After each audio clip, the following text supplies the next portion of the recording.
Chance পাওয়ার পর এখন পর্যন্ত দেশের কোনো রাজনৈতিক দলের ছাত্র সংগঠন তোকে অ্যাপ্রোচ করছে? অফিসিয়ালি করেনি। মানে আনঅফিসিয়ালি করছে? না ভাইয়া। মাহিন, জি ভাইয়া।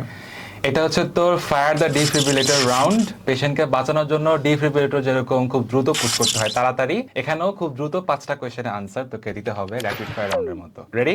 জি ভাইয়া। ফার্স্ট কোয়েশ্চেন, ওয়ান শট ক্লাসগুলা বাংলাদেশে অনলাইনে ওয়ান শট ক্লাস যেগুলো হয় সেটা দেশের মেধা শক্তি নষ্ট করতেছে, একমত? না ভাইয়া। আচ্ছা, অনলাইন নাকি অফলাইন মেডিকেল এডমিশন কোচিং কোনটা বেটার? অফলাইন। চান্স পাওয়ার পর এখন পর্যন্ত দেশের কোনো রাজনৈতিক দলের ছাত্র সংগঠন তোকে অ্যাপ্রোচ করছে? অফিসিয়ালি করেনি। মানে আনঅফিসিয়ালি করছে? না ভাইয়া। আচ্ছা, নেক্সট কোয়েশ্চেন, বাংলাদেশে মেডিকেল অ্যাডমিশনের কোচিং এর ক্লাসগুলা করা না করা কাইন্ড অফ একই কথা, কারণ এখানে শুধু বই দাগিয়ে দাগিয়ে চলে যাওয়া হয়। এগ্রিড? না ভাইয়া। আচ্ছা, মেডিকেলের চান্স পাওয়ার ক্ষেত্রে অনুশীলনী প্রশ্ন আলাদাভাবে সলভ করা উচিত, একমত? জি ভাইয়া। ওকে, দ্যাটস ইট।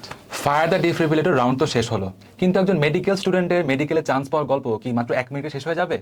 ফুল এপিসোডগুলো যদি আপনারা পেতে চান তাহলে আমাদের চ্যানেলে চলে আসুন। দেখা হচ্ছে আমি হোস্ট তাওসিফের সাথে। সততা medical podcast, let's be honest.